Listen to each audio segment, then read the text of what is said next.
کا اہتمام. نماز اپنے اندر خود بے حیائی سے روکنے کا اثر رکھتی ہے. اللہ تعالیٰ نے قرآن کریم میں خود فرمایا کہ ان الصلاۃ تنہی عن الفحشاء والمنکر. نماز یقیناً روکتی ہے بے حیائی کے کاموں سے اور برائی کی باتوں سے. تو نماز کا اہتمام کریں.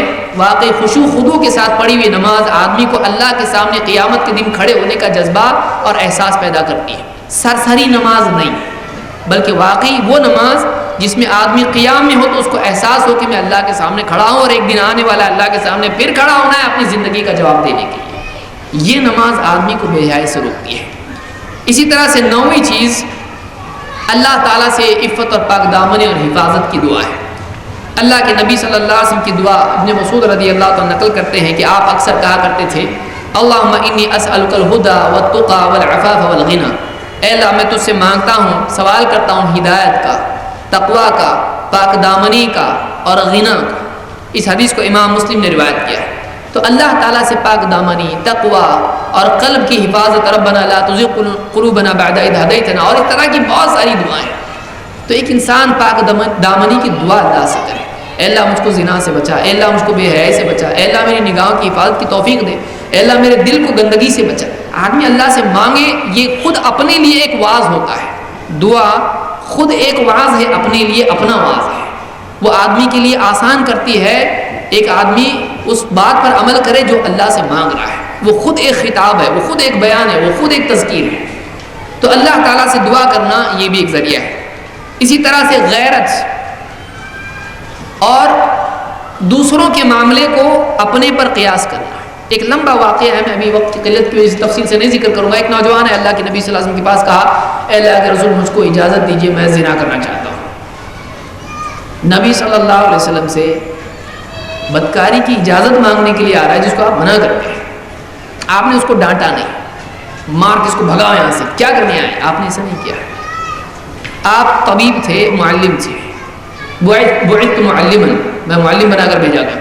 آپ نے اس سے کہا کہ کیا تم پسند کرتے ہو کہ تمہاری والدہ، پھر تفصیل سے ایک کے بعد ایک آپ نے گنا، پھوپھی، بہن، بیٹی، خالہ، ان کے ساتھ کوئی اس طرح کا عمل کرے جو تم مجھ سے اجازت مانگ رہے ہو، کیا تم یہ پسند کرو گے کوئی اور یہ کام ان کے ساتھ کرے؟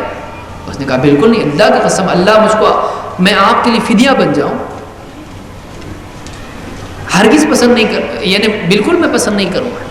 آپ نے کہا کہ تم پسند نہیں کرتے، لوگ بھی اپنی ماں کے بارے میں، بیٹی کے بارے میں، بہو یعنی اپنی خالہ کے بارے میں، پھوپھی کے بارے میں، بہن کے بارے میں لوگ بھی پسند نہیں کرتے. تو یہ عمل جب تم کسی اور کے ساتھ کر رہے ہو، وہ بھی تو کسی کی بہن ہے، وہ بھی تو کسی کی بیٹی ہے، وہ بھی تو کسی کی ماں ہے، وہ بھی تو کسی کی خالہ ہے، کسی کی پھوپھی ہے. تم اپنے لیے پسند نہیں کرتے ہو، دوسرے کے ساتھ ویسا کیوں کرنا چاہ رہے ہو؟ اگر یہ غیرت ہر نوجوان کے دل میں پیدا ہو جائے، سماج سے یہ چیز نکل جائے گی. اگر ہر نوجوان یہ سوچنے لگے کہ میں کسی لڑکی کے ساتھ چھیڑخانی کر رہا ہوں، چاہ رہا ہوں کہ میری طرف دیکھ کے مسکرائیں، میں پیچھے اس کے جاؤں تو وہ بھی مجھ کو اپنے پیچھے آنے دے، اگر میں چاہ رہا ہوں میری بہن اگر ہوتی تو کیا ہوتا ہے. ایسے کئی لوگ جو دوسروں کو چھیڑتے ہیں، اگر ان کی بہن کو کوئی چھیڑے تو مارنے پیٹنے پہ آتے ہیں، ہتھیار لے کے جاتے ہیں اس کے پیچھے. کیوں بھائی؟ آپ جو کر رہے ہو وہ صحیح ہے. جب آپ کو اپنی بہن کی فکر ہے، وہ کسی کی بہن نہیں ہے، وہ کسی کی بیٹی نہیں ہے. اسلام یہ مینٹالٹی مسلمان کو دیتا ہے. اگر واقعی غیر مسلم بھی یہ مینٹالٹی اپنائیں گے تو سب صحیح ہو جائے گا. بہت سارے آزادی اور فرینڈشپ کی باتیں کرتے ہیں، ان کی بہن کے ساتھ فرینڈشپ ہوتی ہے تو خوب مار پیٹ کرتے ہیں اس کے ساتھ، آئندہ دکھنا نہیں گلی میں، ٹانگ توڑ کے ہاتھ میں دے کے بھیجیں گے تم کو. بولتے کہ نہیں بولتے ہیں، آس پاس بھی دکھا تو یاد رکھنا، اپنے پاؤں پہ نہیں جاؤ گے، بیساکھیوں پہ جاؤ گے زندگی بھر. کیوں بھائی؟ آپ کی بہن ہوئی تو اتنا جذبہ آپ کے اندر آ گیا، اتنی غیرت آ گئی، دوسروں کو آپ اس نگاہ سے کیوں نہیں دیکھ رہے؟ وہ بھی تو کسی کی بہن ہے، وہ بھی تو کسی کی بیٹی ہے. اگر واقعی ہر انسان یہ سوچنے لگے تو کتنا سماج صاف ہو جائے گا.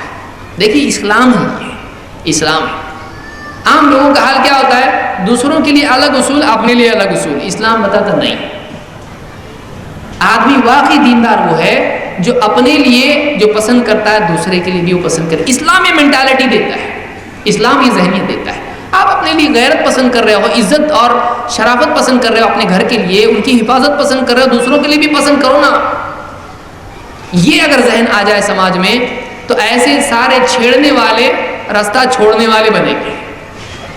اللہ تعالیٰ اس بات کی توفیق عطا فرمائیں کہ یہ ہمارے نوجوان بچوں میں اور بچیوں میں مزاج بنے، پردہ اور اپنی پاک دامنی کی حفاظت، اور والدین بھی بچوں کے ساتھ حسن سلوک کرنے والے، ان کا خیال رکھنے والے اور ان کی نگرانی کرنے والے بنیں، اور سماج کے اندر اللہ سے ڈر کے اللہ کے آگے جواب دہی کا احساس پیدا ہونا، یہ اگر چیزیں سماج میں آتی ہیں تو میں سمجھتا ہوں کہ ہمارا معاشرہ صحیح ہوگا۔